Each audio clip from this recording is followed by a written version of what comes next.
All right, y'all, time to change these brakes and rotors because that rear pad obviously fell off and smoked my rotor. I sprayed some WD-40 in there because I gotta loosen those bolts. I don't know if it hit them or not, but this is not like a regular rotor swap. You gotta separate the whole hub assembly, and everything has to come off, and then you gotta beat the studs out of the rotor, and that's what separates the rotor from the hub. So let's go. And we got some new drilled and slotted brake rotors with carbon fiber and ceramic pads from Detroit Axle. We're going to try these for the first time. We usually just go AutoZone because they got lifetime warranty, but this actually comes with a 10-year warranty on the brakes and the rotors. So I think we can mess with that. Let's go. Listen to this shit.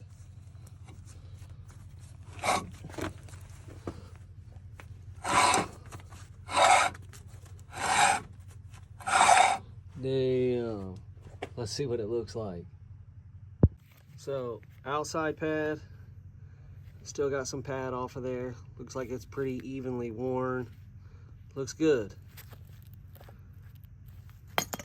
Here's the inside pad. Holy shit.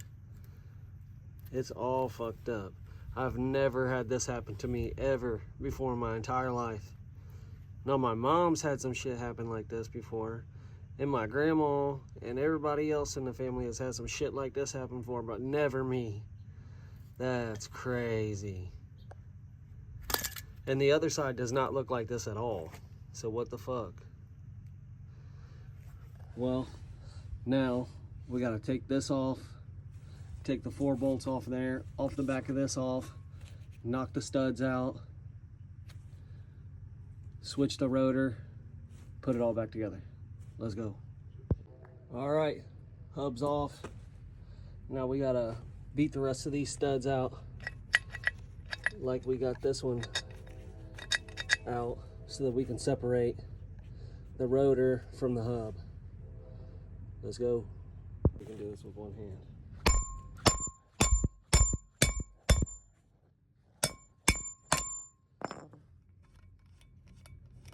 That's another one.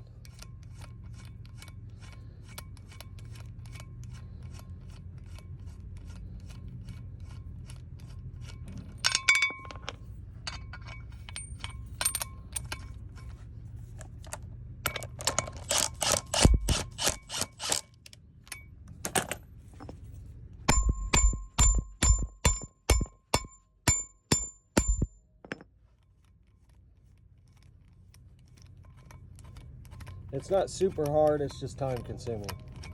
All right, y'all, I'm gonna get the rest of these out. We'll get back to it. Let's go.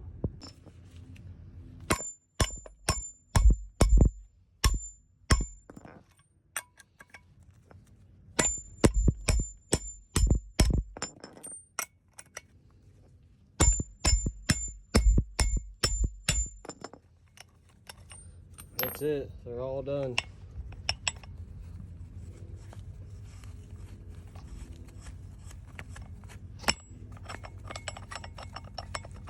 Let's go. All right, we got all the studs out. Got the rotor and the hub separated. And this is the old hub.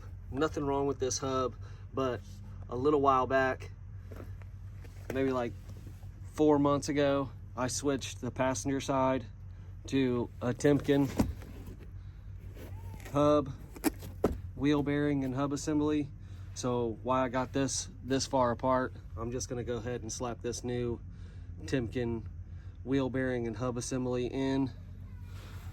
It will probably just either trash this one or keep it for a rainy day just in case, but it looks like it's in pretty rough shape. I don't know if I changed this before or if it came with the truck, but why we got a new one, let's get it swapped out. Let's go. All right, y'all, so we got everything back together here. Got the axle nut tightened, We need to clean this up here with some brake clean. I did replace the boots that go in the caliper where the slide pins go. These are the slide pins. We're gonna hit these with the wire wheel because they are crusty as fuck. And I know that prevents the brake caliper from working to the best of its ability. But we're almost there. I'm taking my time with this, make sure I get everything right. And these brake rotors, I didn't know, I know they're directional, but I didn't know which side they go on. But I looked some stuff up, and if you look here, where's it at? Where's it at? Where's it at? Right here. So they say the part number ends with a L. That would be the left side, and the other one has an R on it, so that's the right side. So this is in fact the driver's side, and that is in fact the passenger side. So let's go. And if you don't have one of these tools to push your piston back in your caliper, I recommend getting one. This is like a ratchet. You just ratchet it like this, and it spreads open, and it pushes your piston back in there effortlessly. So I'll leave a link below this video so that you guys can pick one up if you want. Super cheap, really, really nice tool. All right, y'all, we got the new caliper ready to go. This is the old caliper, which I wasn't understanding why this fucking thing would not go back in. But like I said, when I was driving the truck, when I hit the brakes, it was pulling to the driver's side. But these brake pads, there wasn't anything left on them, but they were worn as even could get. But trying to push this piston back in, I broke not one, but two pad spreader tools. This one, I had to replace it twice. This one's just trash, but this is a good one. But I could have got a tool that I thought would push it back in, but I didn't want to make it worse. It already was pulling, so that means it wasn't compressing anymore. So we're just replacing it.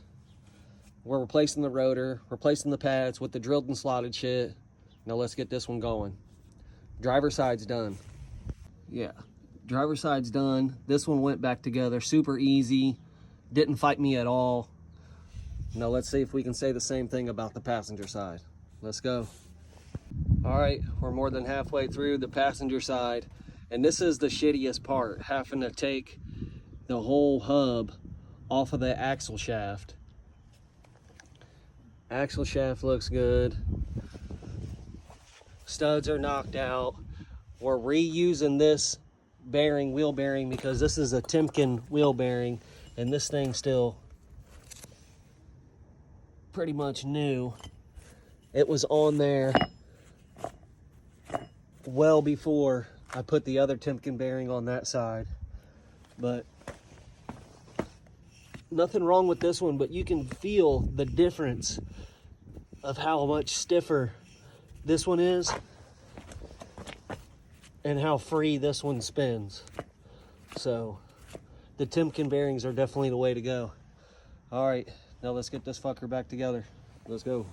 Yo, and I got this wheel stud installer tool. Someone sent this to me off of the TikTok shop. I couldn't find it, so I told them it never came. I literally found it on my porch where the delivery guy just threw it up on the porch. So I apologize for that, but let's make the video now. So you literally put the studs on there, slide this over, and you can see that that stud's, it's not on there. We're gonna screw our lug nut on there.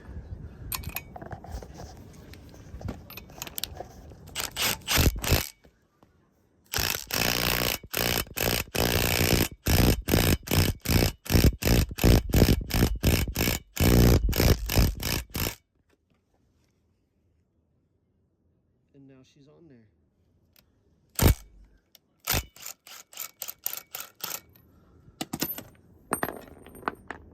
Better than beating the fuck out of it with a hammer, if you ask me.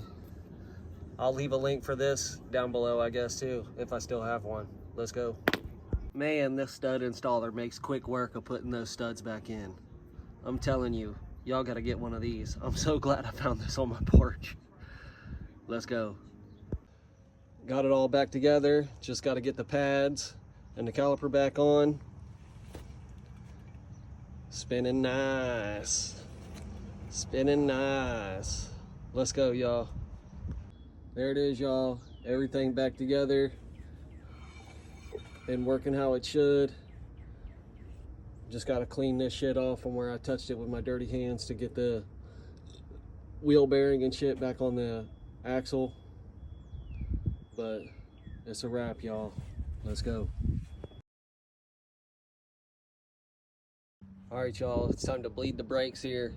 We got the one-man bleeder brake valve here with the one-way check valve. Lets the fluid out with no air back in. So I can go ahead and crack that.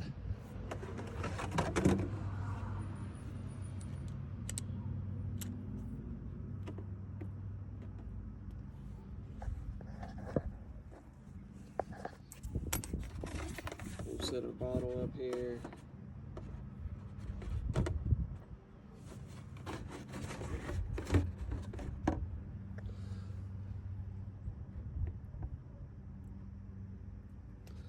And it's gonna let fluid flow out, but not back in. Let's give it a try. Look at that. I just pumped it a couple times. You can see there's no air bubbles in there. That's a solid stream of brake fluid. We have brake fluid in this jug. It only took a couple pumps by myself. Now we're gonna undo this. We might as well run around the truck and do them all, but I'm definitely gonna leave a link for this tool for y'all. Let's go. All right, now that's a wrap, y'all. We got the wheel back on, lug nuts all torqued. Now the only thing left to do is take it on a test drive. We did bleed the brakes all the way around. It was real quick with the one-man brake bleeder. I do recommend that y'all get that, just so you don't have to have multiple people with you to bleed your brakes, unless you got some other inventive ass way to bleed your brakes. Then do your thing, bro. But it's done. Let's go.